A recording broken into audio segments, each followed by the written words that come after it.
లక్ష్మణ్ గారు ఎంత బాధ్యత లేకుండా మాట్లాడుతున్నారంటే టీఎంసీ ఎంపీలో అందులో మహిళా ఎంపీలు, అందులో కూడా మహిళా ఎంపీలు ఇంత విద్యార్థులు మహిళలు రోడ్డు మీదకి వచ్చి వాళ్ళు ఏదో ధర్నా నిరసన తెలియజేస్తుంటే, ఇండియన్ జాతీయ జెండా పట్టుకుని నిరసన తెలియజేస్తుంటే సయానీ ఘోష్ అనుకుంటా ఒక ఎంపీ, టీఎంసీ ఎంపీ ఏదో పిక్నిక్ ప్రొటెస్ట్ అంటూ మాట్లాడుతున్నారు. అంటే ఏదో చిన్నపిల్లల ఆటలాగా అంత సీరియస్గా అంతమంది వందల మంది వేల మంది ప్రజలు వచ్చి అక్కడ ధర్నా చేస్తుంటే ఒక పిక్నిక్ లాగా పిక్నిక్ ప్రొటెస్ట్ అంటూ ఆమె తీసి మాట్లాడడం అనేది ఎంత సిగ్గుచేటు.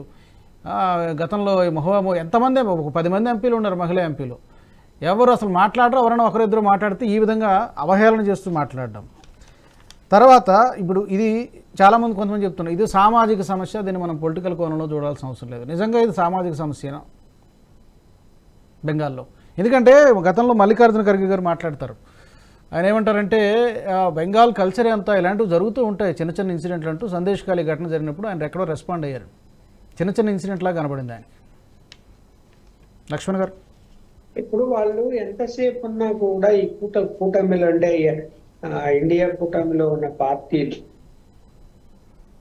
బీజేపీ మీద వ్యతిరేకత పెంచుకొని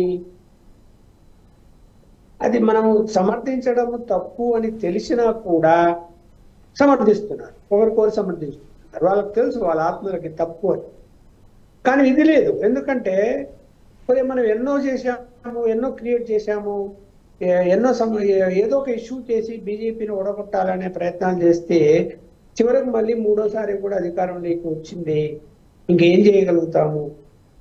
కాబట్టి మనం డ్యామేజ్ చేస్తూనే పోవాలి. మళ్ళీ ఏ ఎలక్షన్స్ వచ్చినా కూడా ఏదో కారణం చూపించాలి, డ్యామేజ్ చేసుకుంటూ పోవాలి. చూసాం కదా మన పార్లమెంట్ లో సంబంధం లేని అనేక విషయాల మీద రాహుల్ గాంధీ మాట్లాడిన, తృణమూల్ కాంగ్రెస్ ఎంపీలు మాట్లాడినాయి, అడ్డదిడ్డంగా మాట్లాడుతున్నారా లేదా? అడ్డదిడ్డంగా.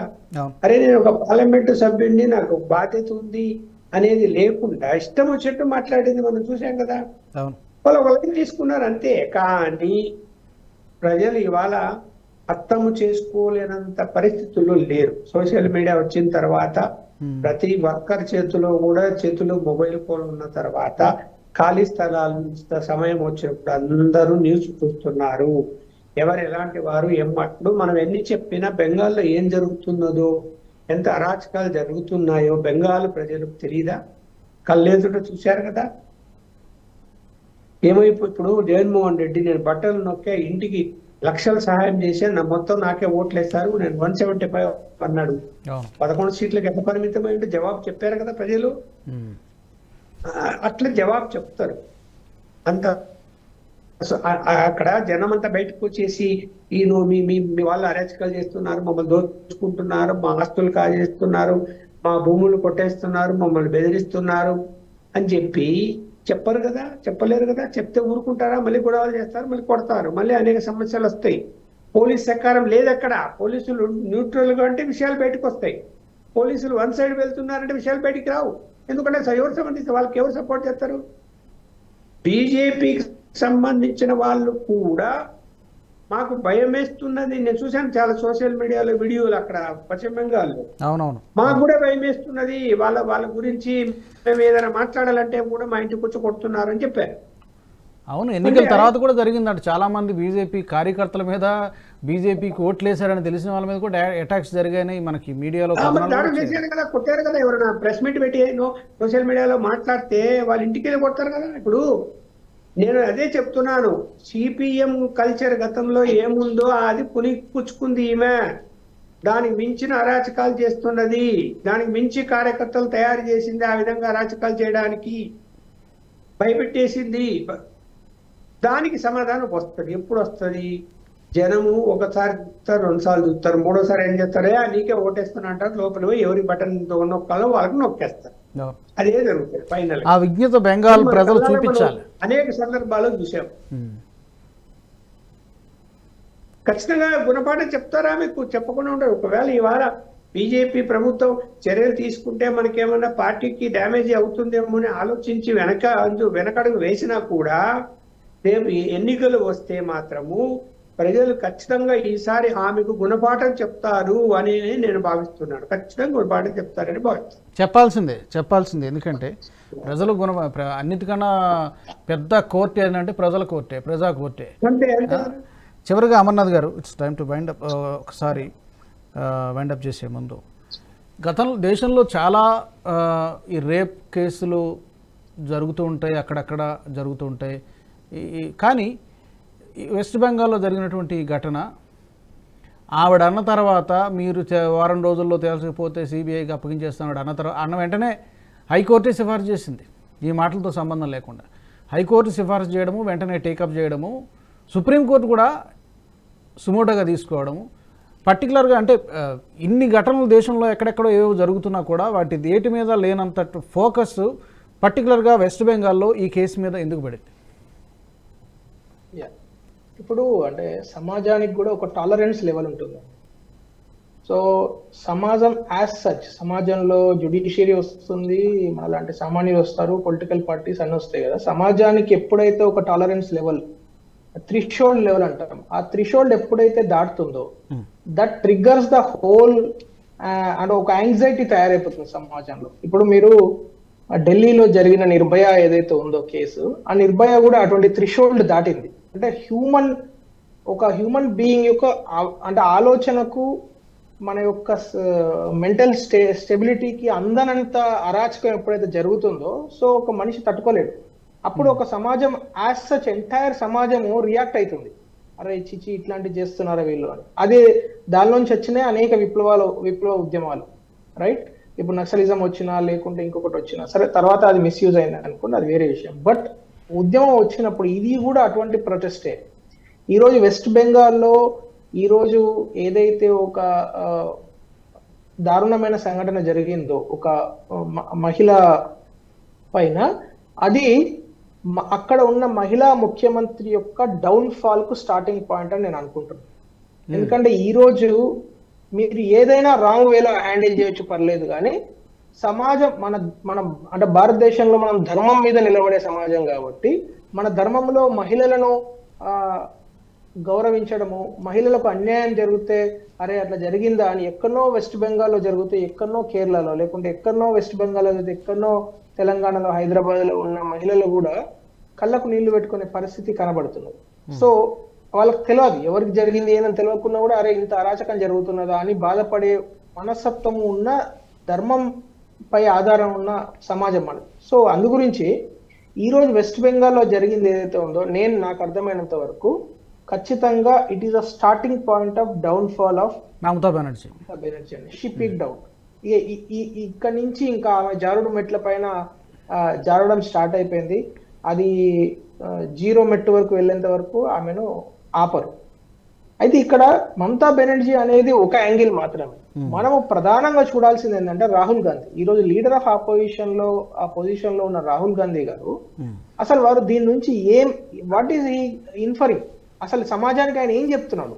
ఓకే ఇట్లాంటి జరిగితే పర్లేదు నేను పట్టించుకోనని చెప్తున్నారా, లేదు ఇట్లాంటి జరగొద్దు అని చెప్తున్నారా, లేకపోతే జరిగితే ఆయన ఏ విధంగా రియాక్ట్ అవుతారో ఒక మెసేజ్ ఇవ్వాల్సిన అక్కర ఉన్నది. ఎందుకంటే ఇప్పుడు మణిపూర్ లో ఏం జరిగింది, ప్రధానమంత్రి గారు మాట్లాడాలి, ఆయన మాట్లాడిన తర్వాత కూడా పదే అదే విషయాన్ని మరి చెప్తున్న రాహుల్ గాంధీ గారు, మరి ఆయన కూడా మాట్లాడాలి కదా, ఆయనకు కూడా బాధ్యత ఉంది కదా లీడర్ ఆఫ్ అపోజిషన్. అసలు లీడర్ ఆఫ్ అపోజిషన్ కదా, ఒక హ్యూమన్ బీయింగ్ ఆయనకు బాధ్యత ఉంది కదా.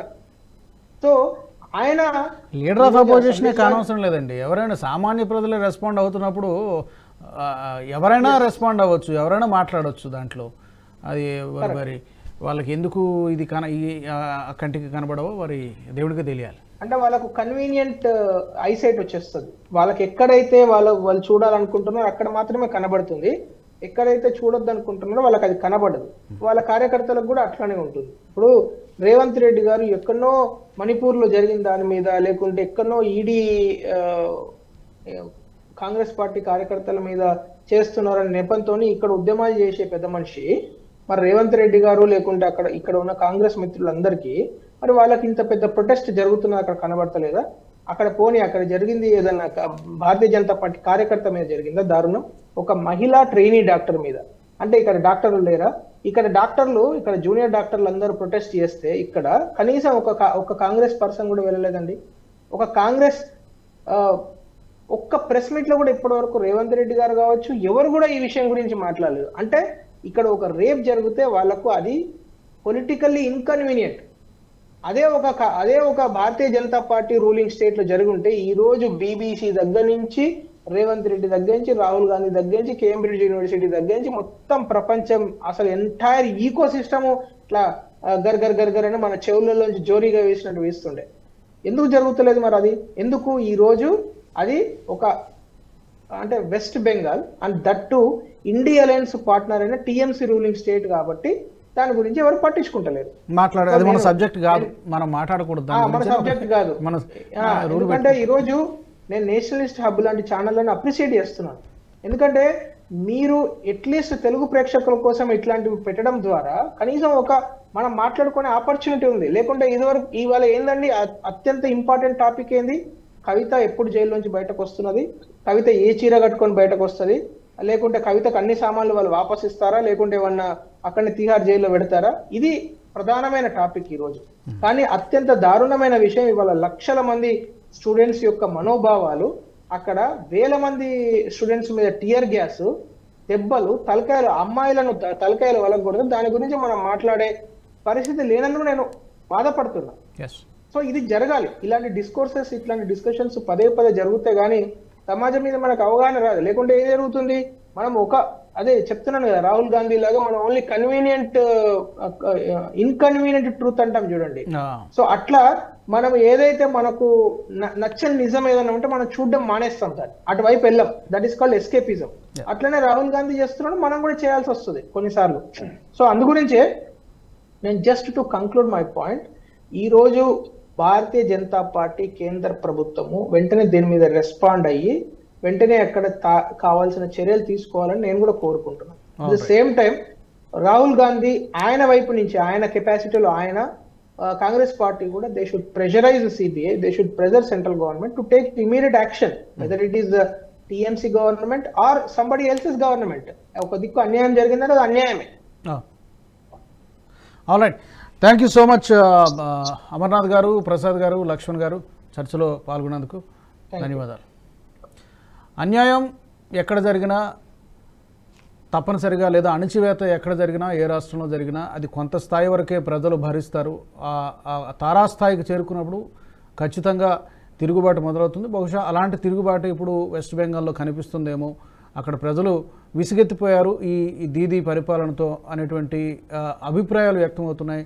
సందేశ్ ఖాళీ ఉదంతం కావచ్చు, ఆ తర్వాత జరిగినటువంటి కొన్ని సంఘటనలు కావచ్చు, ఇప్పుడు తాజాగా జరిగినటువంటి ఆర్జీకర్ మెడికల్ కాలేజ్లో జరిగినటువంటి సంఘటన కావచ్చు, ప్రజలు మమతా బ్యాంకు కోర్ ఓటర్లు ఎవరైతే అని అనుకుంటారో, అని భావిస్తారో వాళ్ళే ఈ రోజున రోడ్ల మీదకి వచ్చి మమతా ఇక నీ పరిపాలన చాలా దిగిపో అంటూ పెద్ద ఎత్తున ఆందోళనలు, నిరసనలు చేయడం అనేది బహుశా ఆమె పొలిటికల్ కెరీర్కు ఒక పెద్ద ప్రమాద సంకేతంగానే చూడాలి.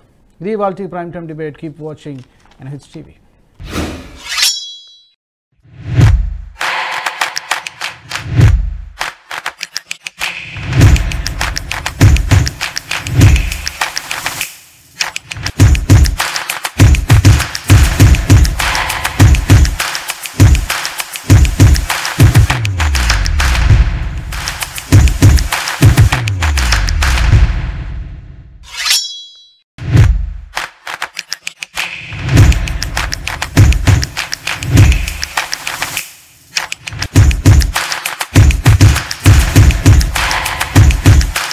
ఈ వీడియో మీకు నచ్చినట్టయితే లైక్ చేయండి, 10 మందికి షేర్ చేయండి. అలాగే కామెంట్ల రూపంలో మీ అభిప్రాయాలను మాతో పంచుకోండి. Nationalist hub group of channels ను సబ్స్క్రైబ్ చేసుకుని తెలుగునాట జాతీయవాద జర్నలిజాన్ని ప్రోత్సహించండి. ఈ వీడియో కింద ఉన్న బెల్ ఐకాన్ పై క్లిక్ చేయడం మర్చిపోవద్దు.